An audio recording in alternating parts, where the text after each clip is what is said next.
اللهم صل وسلم على سيدنا محمد وعلى آل سيدنا محمد في كل لمحة ونفس بعدد كل معلوم لك. رياض الصالحين باب تحريم الكبر.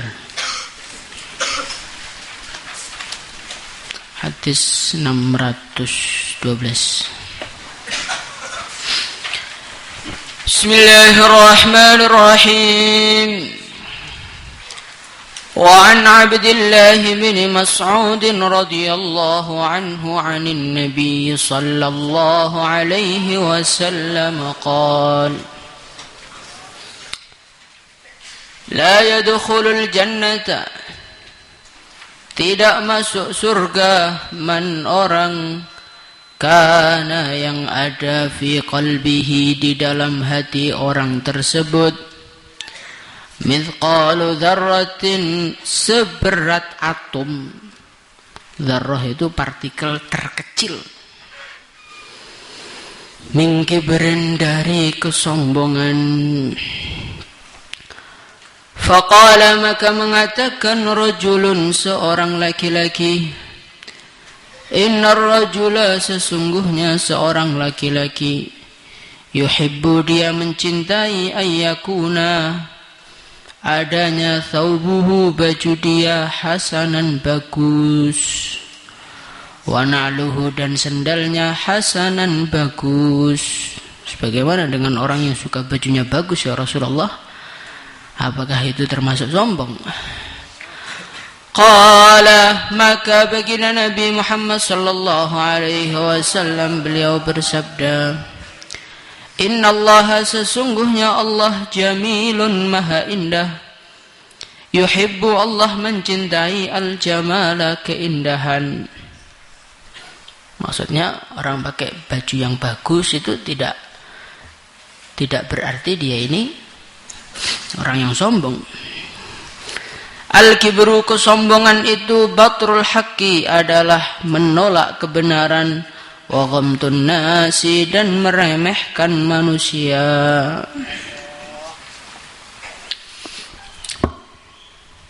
Rasulullah sallallahu alaihi wasallam,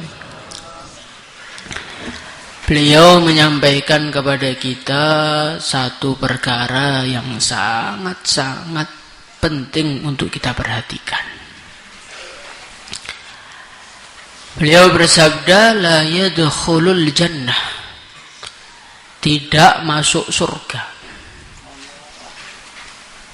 Tidak masuk surga loh, Kang. Maksudnya tidak masuk surga itu ya, umpamanya masuk itu ya rombongan paling belakang. Atau dia ini masuk surga setelah melewati perkara-perkara yang sangat-sangat memberatkan dia. La yadkhulul jannata, tidak masuk surga, man, orang, kana, yang ada, fi qalbihi, di hatinya, mithqalu dzarrah min kibrin, orang yang di dalam hatinya ada kesombongan. Kecil, saking kecilnya itu sampai seperti atom kecilnya.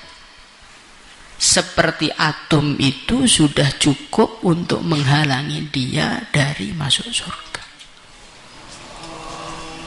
Coba kita renungi ini.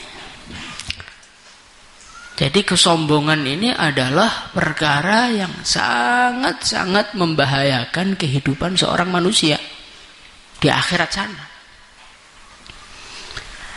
Kenapa? Atau apa hikmahnya kesombongan sekecil itu kok sudah cukup untuk menghalangi orang dari surga itu kenapa? Yang pertama kali, karena ketika seorang manusia di dalam dirinya ada kesombongan, maka dia tidak akan pernah mampu untuk melakukan penyebab masuk surga yang terbesar. Apa penyebab masuk surga yang terbesar? Husnul khuluq. Nanti kalau kita baca di dalam hadis-hadis yang mengenai pentingnya akhlak yang baik, maka kita akan menemukan di situ bahwasannya Penyebab terbesar orang itu masuk surga itu karena akhlak yang baik. Dan semua akhlak yang baik tidak akan pernah bisa dilakukan oleh orang yang di dalam hatinya ada kesombongan. Di antara akhlak yang baik adalah ketemu orang Islam mengucapkan salam. Al-badi'u bis-salam bari'um minal kibr.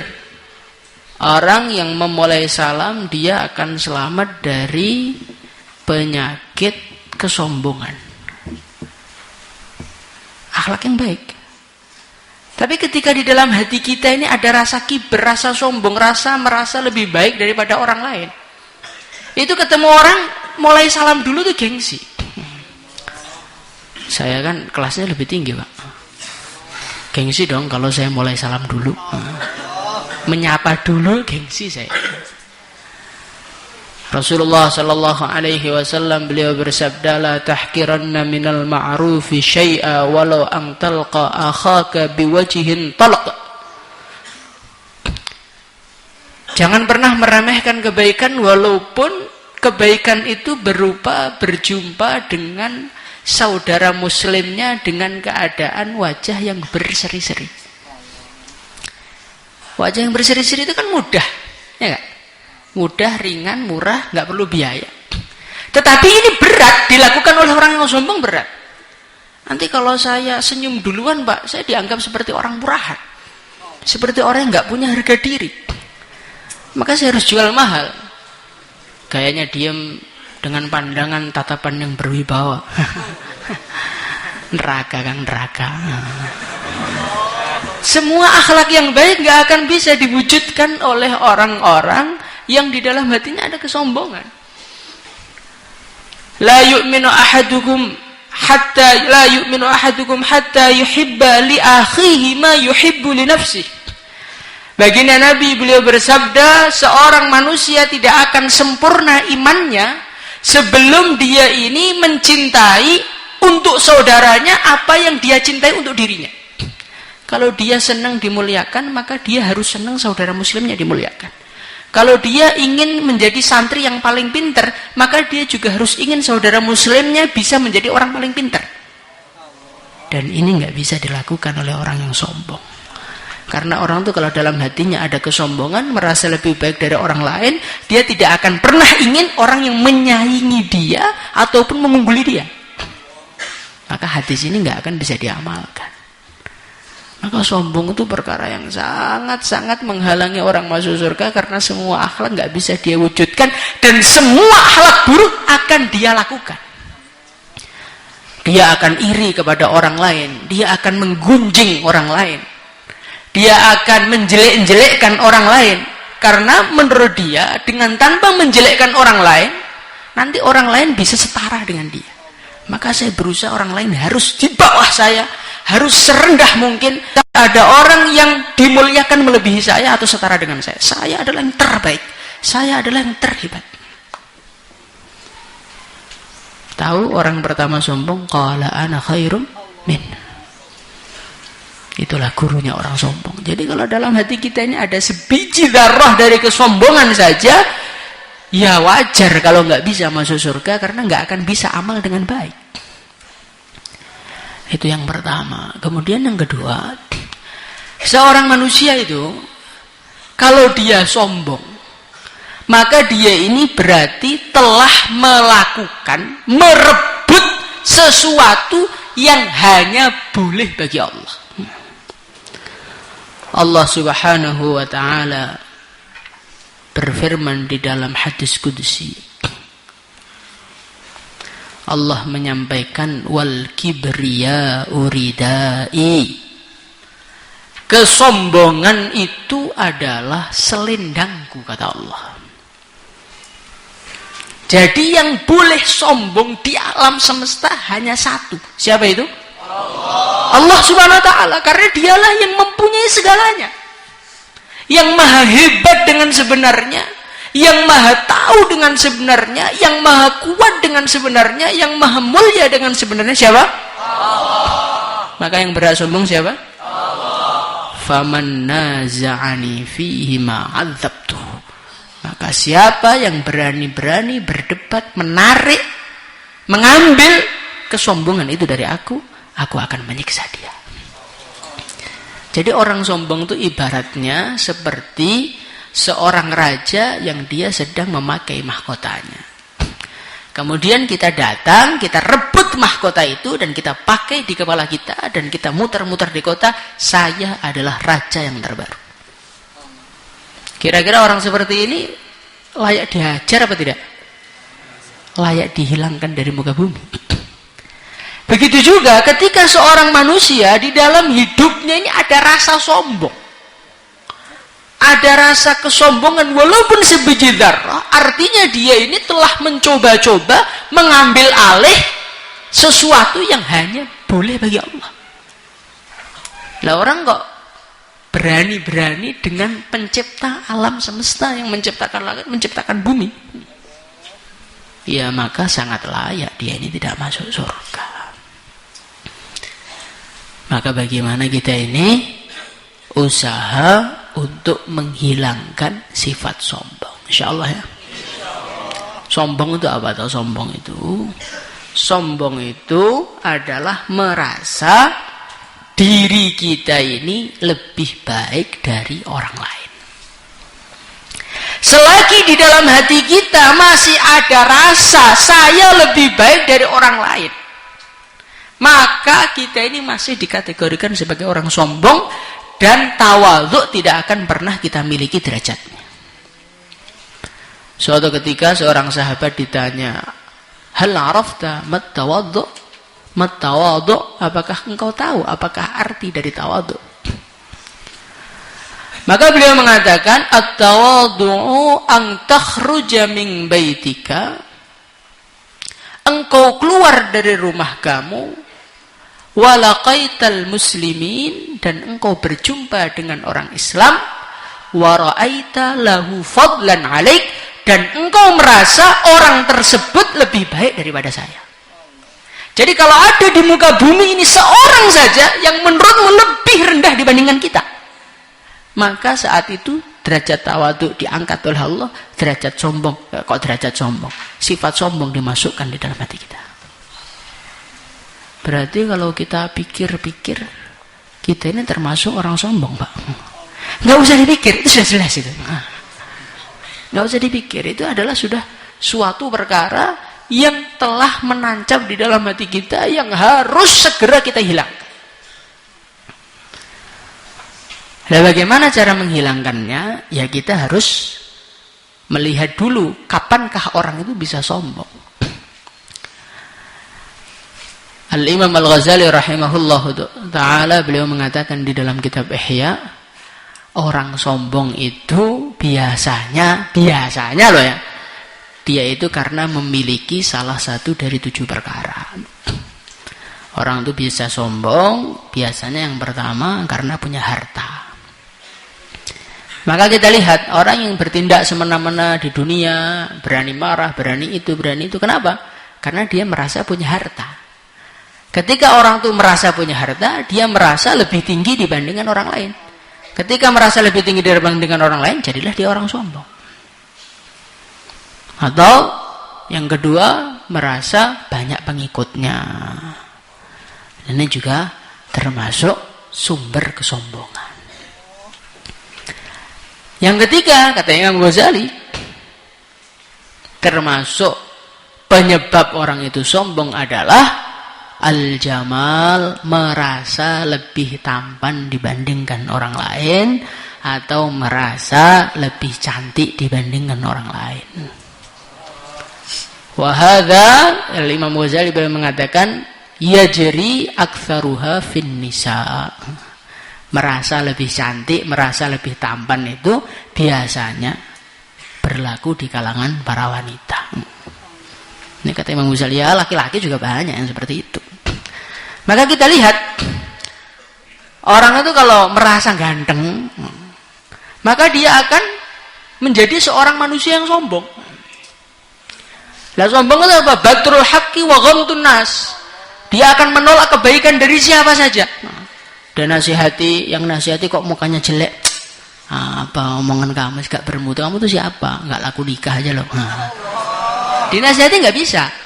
Karena dia merasa saya lebih baik daripada dia dari segi ketampanannya, dari segi kecantikannya.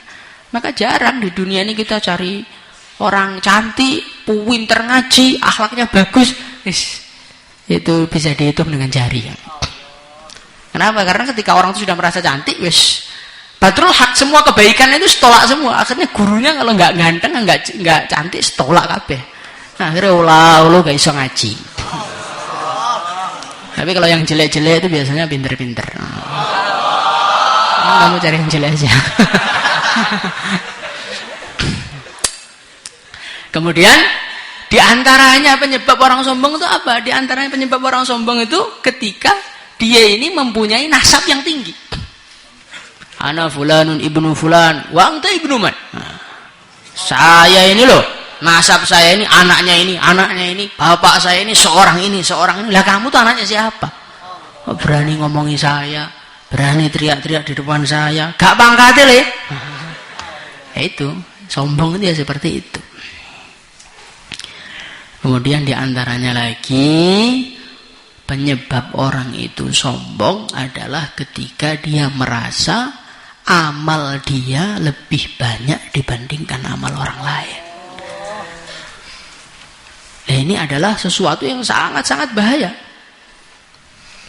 Jadi penyakit sombong ini adalah penyakit yang bisa mengenai siapa saja. Orang ganteng bisa, orang kaya bisa, orang punya nasab bisa, orang ahli ibadah pun bisa kena sifat namanya sifat sombong ini bisa. Orang yang sudah dakwah lama, orang yang tukang istighosah, orang yang tukang sholat malam. Ini kadang-kadang di dalam hatinya ini ada rasa saya itu lebih baik dari orang lain.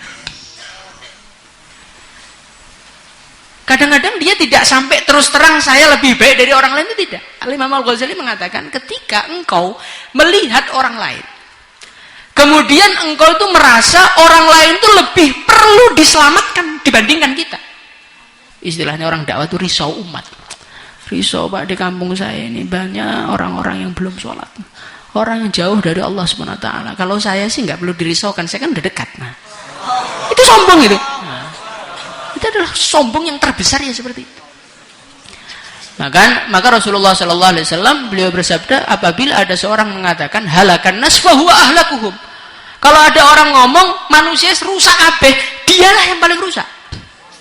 Kenapa? Ketika orang itu memandang orang lain itu rusak, berarti dia merasa yang baik cuma saya. Nah, itulah penyakit. Penyakit itu mengenai siapa? Orang-orang yang amalnya banyak. Nah, kita hati-hati. Kadang-kadang kita ini jadi seorang santri, seorang ahli ibadah, seorang ahli dakwah. Ini tanpa terasa ini muncul rasa-rasa saya ini lebih mulia dibandingkan orang lain. Sehingga datang ke satu daerah ikramnya kurang. Loh, kamu nggak tahu ya? Saya ini termasuk orang lama dalam dakwah.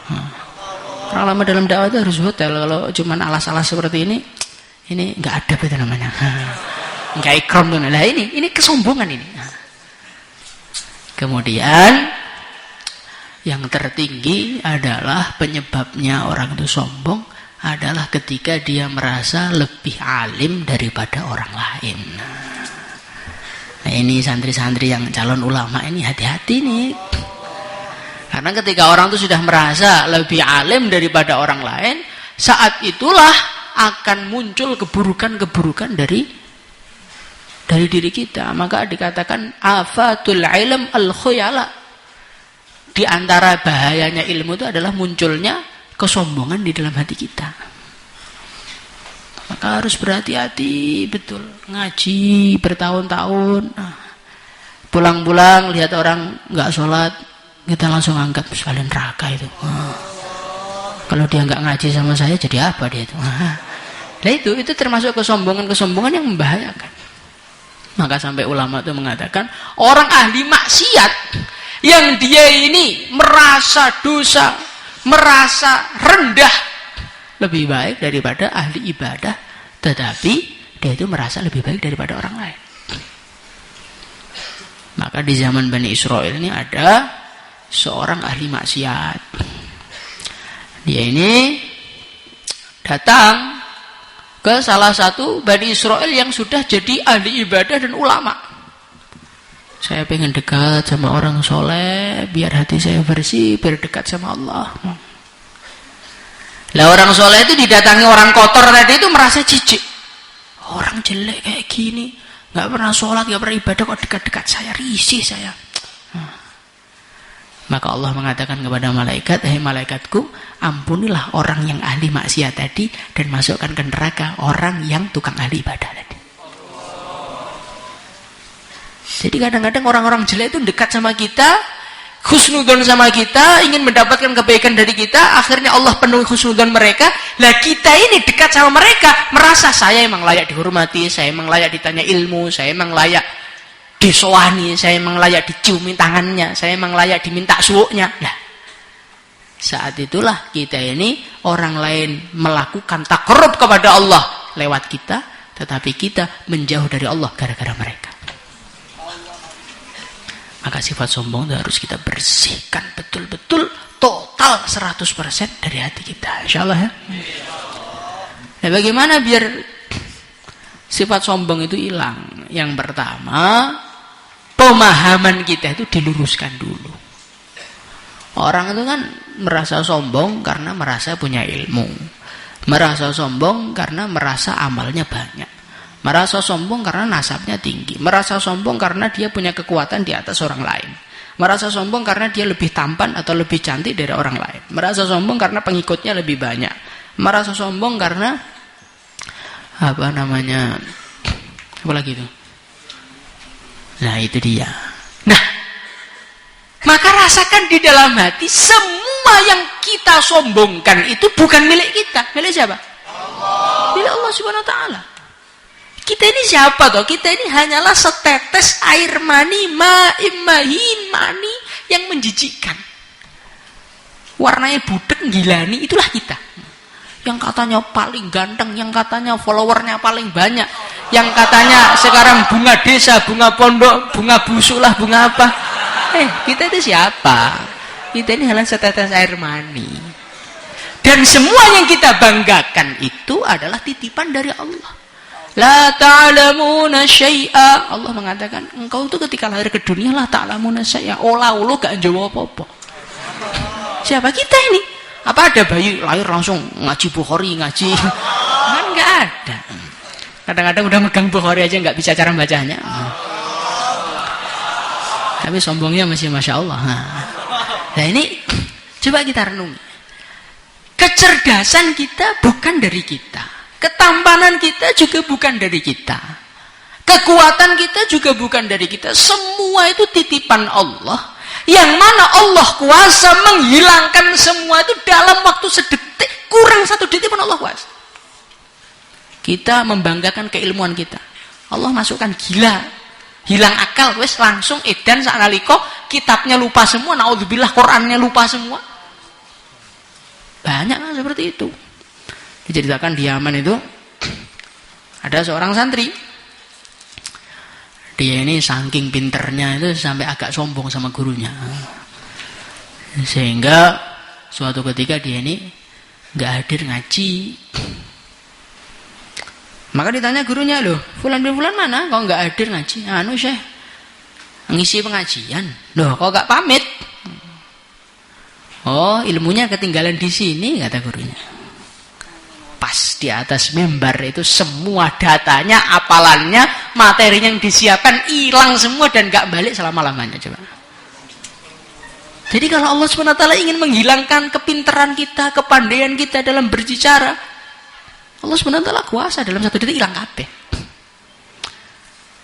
Kita mengandalkan kekuatan kita, Allah SWT kuasa menghilangkan kekuatan kita, stroke mendadak gak bisa gerak. Siapa yang bisa menolong? Kita membanggakan ketampanan kita. Oke, silahkan Anda membanggakan ketampanan Anda, kecantikan Anda. Naik motor, jatuh, mukanya nggosrot aspal, hilang kabeh, gak payu rapi kan. Jadi semua yang kita banggakan ini tuh milik Allah, bukan milik kita. Kalau milik kita, kapan kita belinya? Kapan kita mengusahakannya? Apakah ketampanan kita itu kita usahakan? Apakah kita bisa minta, ya Allah saya mau lahir ke dunia ini bikin modif mukanya yang ganteng? Enggak bisa. Semua itu anugerah mahdiar. Semua pemberian dari Allah. Maka yang layak sombong hanya Allah. Yang layak sombong hanya Allah. Selain Allah itu enggak punya apa-apa. Kemudian yang kedua, obatnya orang sombong itu apa? Lakukanlah semua perkara yang bertentangan dengan kesombongan. Yaitu dengan apa? Dengan hikmat. Karena Rasulullah sallallahu alaihi wasallam fi mihnati ahli. Nabi itu kalau di rumah fi mihnati ahli, ay fi khidmati ahli. Beliau itu di antara kesibukan beliau itu bantu kesibukan istrinya. Piringnya masih kotor, bantu nyuci. Bajunya masih kotor, bantu nyuci. Nah ini kadang-kadang orang tuh kalau sudah pinter ngaji, sudah pinter bayan, ini perkara-perkaranya urusannya wong wedok, wong lanang gengsi lah ini. Ini obatnya sombong ya ini kan. Nyuci baju sendiri, piring sendiri. Bagaimana insyaallah ya? Kadang-kadang kita ini baru daurah aja ke kamar mandi bawa gayung udah malu. Nyuruh santri, coba ikuti saya di belakang bawa. Kalau kita ini pengen hilang sombongnya itu, para amir-amir komplek itu, para ustadz itu, lengsernya anak-anak itu kita ambilin, kita cuci. Hina pak saya nak. Hina di hadapan makhluk, mulia di hadapan Allah. Karena kalau kita tidak pernah melakukan perkara-perkara yang bertentangan dengan sifat sombong kita, nanti sombong itu semakin hari semakin besar, semakin besar, semakin besar, akhirnya puncaknya ana rabbukumul a'la. Kita jadi Fir'aun masa kini. Maka khidmat itulah kenapa toh santri-santri Al-Fatah khususnya itu yang banyak jadi kiai-kiai di cabang itu malah anak-anak khidmatan. Padahal khidmatan kan terkenal nggak mau ngaji kan di sini kan. Karena mereka itu tawadhu kan. Saya tak bagian nyuci lengser aja. Saya tak bagian khidmat aja. Ternyata barokahnya malah Allah berikan sama mereka. Yang pinter-pinter itu nggak pernah khidmat, akhirnya malah gak guna ilmunya.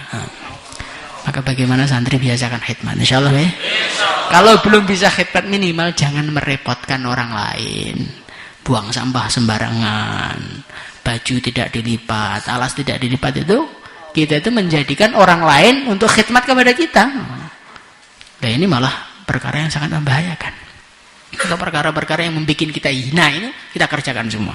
Nyapu, nyuci lengser, nyuci piring, nyuci baju. Nanti insya Allah hati kita ini akan hilang kotorannya. Dan ketika hilang kotorannya mudah makrifat kepada Allah. Salatullah